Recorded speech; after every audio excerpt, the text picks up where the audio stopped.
Hello and welcome to the Rugby World Cup News 2015. Today is Monday the 12th of October. As you can see, we are not in our normal room today, or we were usually outside, but I'm in here today just for a bit of difference, so we'll be going back and forth from outside set into the indoor set. I have a TV here, so it is a bit easier for me as well. But yesterday we saw the final 4 brilliant matches of the group stages.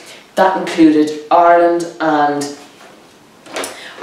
France. Team manager Mick Kearney confirmed this morning at the team's headquarters at Celtic Manor Hotel, Newport, that Peter O'Mahony, would be returned to Dublin later in the day to see a specialist after suffering a knee ligament damage in Sunday's 24-9 defeat of France at the Millennium Stadium. So really, Irish supporters were not happy when they saw Paul O'Connell, Peter O'Mahony and Johnny Sexton going off. Johnny Sexton has a groin injury, it comes with it right here, with Jared Payne already ruled out with a foot injury, and both Paul O'Connell, hamstring, and Jonathan Sexton, groin, undergoing scans later today. Schmidt might have to find as many as 4 replacements ahead of Sunday's quarter-final clash with Argentina in Cardiff. So we'll be coming to that in a minute, the quarter-final fixtures, that's why we're here today. There are those who will swear that the World Cup only truly starts now that the knockout stages are set and the big boys are ready to rumble. What is undeniable, however, is that the most wonderful romance and colour in this tournament have departed, along with some of the teams, fans and venues that graced Rugby World Cup 2015 so splendidly this past 5 weeks. So from Georgia to Japan, and from Sandy Park to St James Park, let's pay our farewell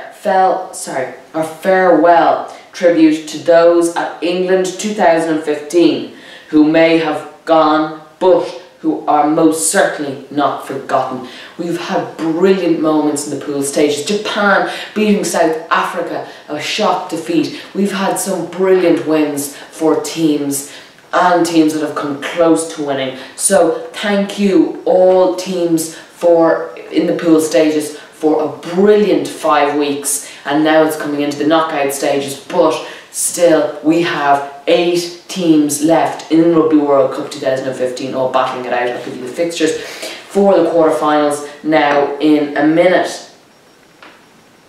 Yes, so we're going to go over yesterday's results. So the first one, of course, was full-time was Argentina 64, Namibia 19.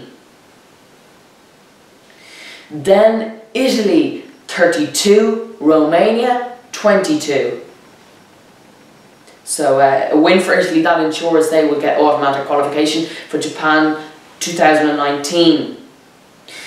Then last night's result was USA 18, Japan 28. So Japan getting their second, I think it was their second win of Rugby World Cup 2015. And they will be at their home Rugby World Cup. They get automatic qualification for their own Rugby World Cup. That's in 2019. And hang on there, yeah, France and Ireland. France 9, Ireland 24, and there you can see Rob Carney going in to score his try. Well, no, sorry, he's not scoring a try, he's getting tackled. Yeah, so yeah, there are 4 brilliant results from last night. So now you all want to know about the Rugby World Cup quarter-final fixtures, but not yet, because after the pool stages, just this afternoon, the world rankings have just been updated. The top 10 I'm going to show you here, and these are how they stand. Number 1, of course, is just cut off on the screen there. Number 1 is New Zealand, 2 Australia, 3 is Ireland, they've moved back up the scale, 4 Wales, 5 South Africa. Number 6 Argentina, France slipped to 7, England are 8, 9 is Scotland and 10 is Japan, so a big achievement there for Japan coming in 10th. So, of course, now we're going to move on to the quarter-final fixtures. Well, of course, the first one is coming soon. We can zoom in there. First of all, we have South Africa playing Wales, and that is going to be in Twickenham Stadium, and that's going to be at 4 o'clock. Then we have, so South Africa and Wales, that's going to be a brilliant match because Wales, of course, are playing brilliant at the moment. South Africa doing likewise. They have really improved after their loss to Japan. We'll be going into detail into the 4 quarter-final fixtures later in the week. I'll tell you about that in a minute. But then it is going to be a replay of 2011 final. New Zealand and France, 8 o'clock Millennium Stadium. More detail during the week. Then Ireland playing Argentina, Millennium Stadium, 1 o'clock kick-off, and that's the 18th, that's this Sunday. Then the last quarter-final is going to be a brilliant one. That's going to be Australia and Scotland. Going to be brilliant. That's at 4 o'clock, Twickenham Stadium. Brilliant. So Millennium Stadium, Ireland are staying there for 2 weeks in a row. Can they do that against Argentina? We're going to have a full quarter-final preview of Saturday and then one of Sunday, and I'll tell you about that. So Friday, it's either going to be Friday or Saturday, it depends. We'll keep letting you know. I do not know when we'll be back just yet, but we'll let you know on our Facebook page to preview these 4 brilliant quarterfinals coming up to you today. Well, we're now going to leave you. We're now going to leave you with video highlights of Ireland's brilliant win over France. Joe Schmidt praising their players, and Ian Madigan at the end getting a bit emotional with that brilliant performance from him as he came on for the injured Johnny Sexton. From me and all the team, Slán agus Beannacht. Welcome to the Millennium Stadium in Cardiff, what was always going to be the match to decide the winner of Pool D.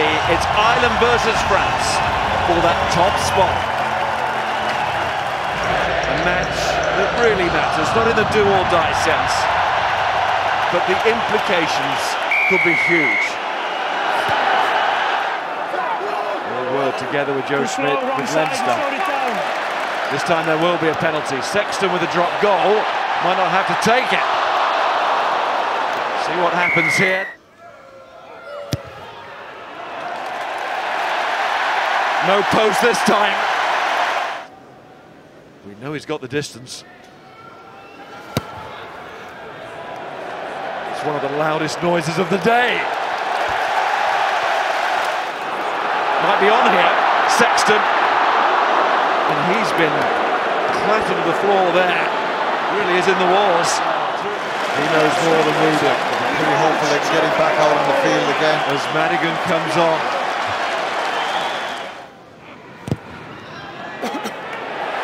Wearing 22, the replacement for Sexton. And that is a great way to start. Here's Tommy Bowe. Might ultimately work. Bowe, he's got the free man. Earls! Keith Earls!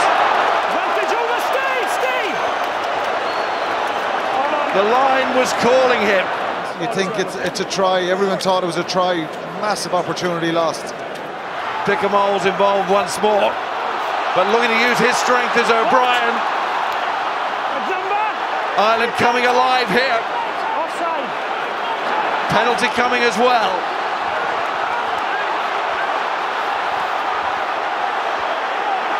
Forwards go again. Murray asked them to. Now he'll play at the scrum half. Extra man maybe. Carney didn't need them.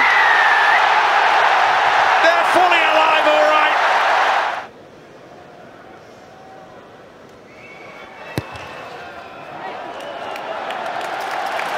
Morgan Parrott Gives France a lifeline.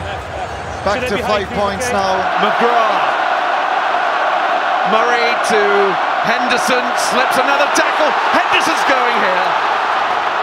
Murray in once more. Here comes Henry. Supported by Best. Everyone supported by Best. Will Best get the try? still playing. Murray has to be scored either way now. Murray's got it. The second competition in a row that have done that. Did it in 2011. Penalty to surely seal it now. It's not all good news for Ireland today. Sexton, O'Connell, O'Mahony all going off to what seem to be pretty serious injuries. But the men who have come on have replaced them quite brilliant. Is this the World Cup when Ireland finally deliver the kind of tournament that the country has always wanted, always longed for?